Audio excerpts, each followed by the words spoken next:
High guys, welcome back to our channel Nusrat and Rakhi. আমি রাখি। তো আবার নিয়ে চলে এলাম আপনাদের জন্য নতুন একটা ব্লগ। তো ভিডিওটা ভালো লেগে থাকলে লাইক কমেন্ট শেয়ার করবেন।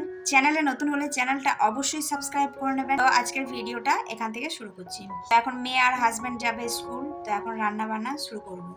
তো ভিডিওটা দেখতে থাকুন। তো এখন আমি বানাচ্ছি ঘুগনি, আলু দিয়ে ঘুগনি বানাচ্ছি। ঘুগনিতে সবসময় আমি আলু দিই না, কিন্তু আজ একটু আলু দিয়েছি। আর এদিকে সকাল সকাল নিয়ে চলে এসেছি চিকেনটা রান্না করব। এদিকে হচ্ছে কুমড়ো আলু দিয়ে একটা তরকারি। এই যে ঘুগনিটা সেদ্ধ হতে বসিয়ে দিয়েছি প্রেসার কুকারে, একটু নুন আর হলুদ দিয়ে প্রেসার কুকারে ওই 3-4টা মতো সিটি দিলে ঘুগনি তৈরি হয়ে যাবে। তো এখন প্রেসার কুকারে ঢাকনা বন্ধ করে ঘুগনিটা সেদ্ধ করবো। এখন আজকে পরীক্ষা, তাই পাপা পড়াচ্ছে এখন। আপনাদের একটা জিনিস বলছি, এই বইটা একটা ফালতু বই।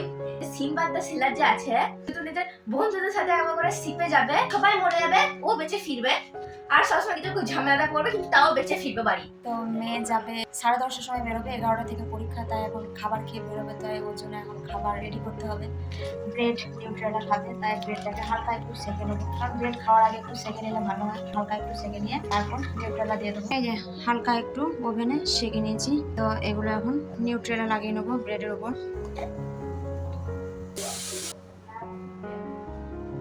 আমি একটা খেয়ে নিয়ে এই যে মেয়ে নিউট্রেলা ব্রেড সাথে আমি একটা খেয়ে নিলাম, কারণ সকাল থেকে কিছুই খাইনি। সকালে একটা ডিম সেদ্ধ খেয়েছি, না সকালে উঠে খেজুর খেয়েছি, তারপর ডিম সেদ্ধ খেয়েছি, কিছু ড্রাই ফ্রুটস খেয়েছি। এখন তাই খেতে প্রতিদিন 10-10টা ড্রাই ফ্রুট খাইনি। তোরা রেডি করে দিলাম। এখন খাচ্ছি ব্রেড আর নিতে 10টা 13 খাচ্ছে, 30-এ বেরোবো। ফাইলগুলো খেতে ভালো লাগে, ফাইলগুলো আমি সবার প্রথমে ওটা ফিনিশ করে দিচ্ছে। আমার বাবার ফ্রি ভাত প্রিয়, আমারও। তো ওই পাপাটা আজ ফিরে দিয়েছে অনেকদিন পর।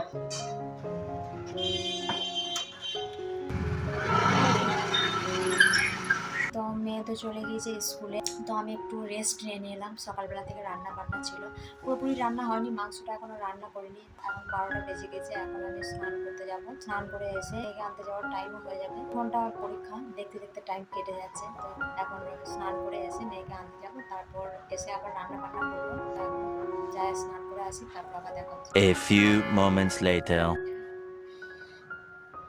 তো এখন রেডি হয়ে যাব, কারণ এখন 12:30 বাজছে। বাড়িতে টোটো আসবে, তারপর আমি এখন রেডি হয়ে যাব। এখন আমি রেডি হয়ে গেছি আর টোটো চলে এসেছে। তো এখন যাবো মেয়েকে আনতে। এখন 1:45 পেরিয়ে গেছে, অনেকটা দেরি হয়ে গেছে।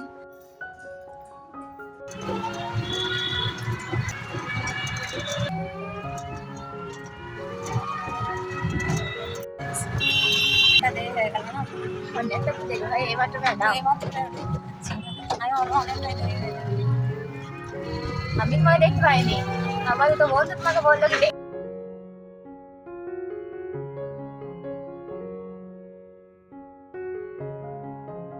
তো মেয়েকে তো স্কুল থেকে নিয়ে চলে এসেছি। তো মেয়ের এখন খিদে পেয়ে গেছে, আর আমার এখনো রান্নাও কমপ্লিট হয়নি। মাংসটা সমস্ত কিছু মশলা দিয়ে মাখিয়ে রেখে দিয়েছি। যে হান্ডি চিকেন বানাবো এই হাঁড়ির মধ্যে, তো এই সমস্ত হাঁড়ির মধ্যে দিয়ে দেবো। এটা গরম হতে দিয়েছি, আর এটা গরম হলে সামান্য একটু তেল দিয়ে এই চিকেনটা দিয়ে দেবো, সামান্য একটু জল দিয়ে ঢাকনা বন্ধ করে হতে দেবো, তাহলেই রেডি হয়ে যাবে। তো এই যে হাঁড়ির মধ্যে বসিয়ে দিয়েছি রান্না করতে। মাংসটা রান্না হতে মোটামুটি এখন 40 থেকে 45 মিনিট হবে। আর আমি এর মধ্যে, মেয়ে যেহেতু সবজি টবজি খায় না, মেয়ে একটু পাকোড়া টাকোড়া হলে সবজি খায়, তাছাড়াও সবজি খায় না। তো ওর জন্য পাকোড়া বানাবো, বাঁধাকপির পাকোড়া বানাবো। কাল রাত্রিবেলায় কিনে এনেছিলাম বাজার থেকে বাঁধাকপি, কিছুটা রান্না করেছিলাম আর কিছুটা রেখে দিয়েছিলাম পাকোড়া বানাবো বলে। মেয়ে যেহেতু সবজি টবজি কিছুই খায় না, একটু ঝাল ঝাল করে বানিয়ে দেবো, ঝাল খেতে ভালোবাসে। তো এর মধ্যে সমস্ত মশলাপাতি দিয়ে মাখিয়ে নেবো, যা যা লাগে মশলাপাতি। তো আমার বাঁধাকপির পাকোড়া রেডি হয়ে গিয়েছে। মাংস এখনো রান্না চলছে, এখনো রেডি হয়নি।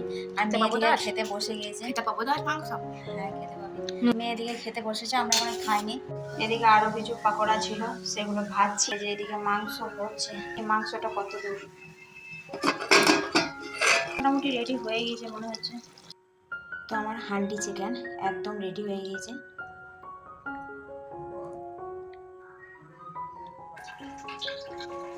তো এখন আমি খাওয়া দাওয়া করতে বসে গিয়েছি। তারপর সন্ধ্যাবেলায় চলে এসেছিলাম ছাদে একটু। তো ছাদে তো আসা হয় না বললেই চলে। তো এখানে কিছু গাছ লাগিয়েছি টবের মধ্যে, ওই কিছু সবজির গাছ লাগানো আছে টবের মধ্যে, সেগুলো জল দেওয়ার জন্য চলে এসেছি। তো জল রেগুলার দেওয়া হয়ে ওঠে না, মানে ছাদে আসে না বলেও জলও ঠিকঠাক দেওয়া হয় না গাছগুলোতে। তাই আজকে ভাবলাম গাছগুলো একটু জল দিয়ে দিই। এখন তো প্রায় বৃষ্টি হচ্ছে, সন্ধ্যাবেলায় হয়ে গেছে, তাই একটু অন্ধকার অন্ধকার লাগছে, ক্যামেরার কোয়ালিটিও খারাপ লাগছে।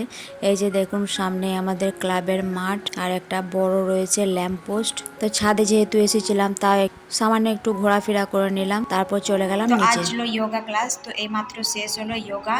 তো এখন রাত 10:30 বাজে, এখন খাবার টাইম হয়ে গেছে।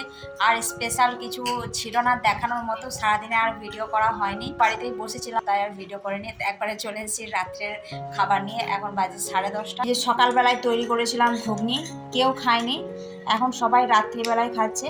হাজব্যান্ডকে একটু দিয়েছিলাম টিফিনে, ও নিয়ে গিয়েছিল। তো আমরা এখন খাচ্ছি রাত্রিবেলায় রুটির সঙ্গে, রুটি আর ঘুগনিতে আছে পেঁয়াজ, কাঁচা লঙ্কা আর একটু আছে বিট নুন। এরকম করে খেতে খুবই ভালো লাগে, আর একটু সস হলেও ভালো হতো। আর আছে এই যে মাংস রান্না করেছিলাম, হান্ডি চিকেন।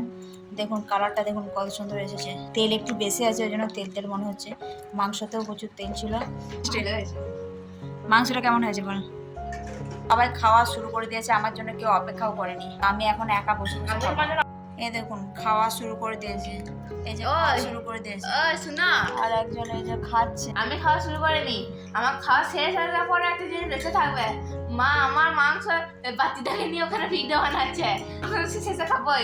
মায়ের ছেলে আমি খাওয়া শুরু করি। মেয়ে আবার রুটির সাথে মাংস খায় না, ও মাংসটা খায় শেষে। ঝোলের সাথে খাই, ঝোলটা খায়, মাংসটা রেখে দেয়। তো এখন খেয়ে নিই, সবাই খাওয়া দাওয়া করে নিয়েছে, আমি এখন একা একা খেয়ে নিই। তো ভিডিওটা এই পর্যন্ত। ভিডিওটা যদি ভালো লেগে থাকে লাইক কমেন্ট শেয়ার করবেন। চ্যানেলে নতুন হলে চ্যানেলটা অবশ্যই সাবস্ক্রাইব করে নেবেন। আপনারা কেউ সাবস্ক্রাইব করছেন না, তাই প্লিজ চ্যানেলটা ভালো লাগলে অবশ্যই সাবস্ক্রাইব করে নেবেন। তো আবার আসছি নতুন কোনো ব্লগ নিয়ে। আজকের জন্য টাটা, বাই।